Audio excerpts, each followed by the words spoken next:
Here's a quick fix for meal planning during the week. Take your frozen hamburger from the freezer that you're going to need with a bottle of water.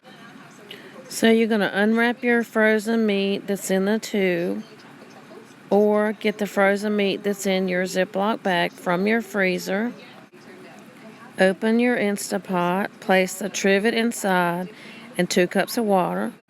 Here you see how the frozen meat from the Ziploc bag is placed in different directions and seasoned. Put the Instapot lid on. Set the Instapot on manual pressure or pressure cook for 20 minutes. When done, quick release. You can let it quick release, and this is what the tube looks like. Place the hamburger in a bowl using a chopper. Chop it up really well. And this is where you can season the meat here. Originally, the salt and pepper was added in the Instapot. So now you're done. Here's another good idea.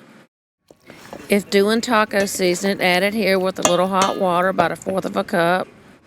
Then you're ready for tacos for dinner or a taco bar for a party.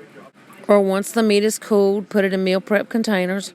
You can use your Instapot to do frozen or fresh hamburger to make meals easy. 2.5 to 3 pounds of frozen hamburger in the Instapot on manual pressure for 20 minutes, and you can place it in one of these metal loaf pans to keep it contained easier. And that loaf pan is placed on a trivet in the Instapot with 1 cup of water. Manual pressure for 20 minutes and then quick release. The next tip is fresh hamburger, 2.5 to 3 pounds in the Instapot on the trivet with a cup of water, set for 7 to 10 minutes. Thanks for watching. I hope you can use these tips and tricks. Please like and share.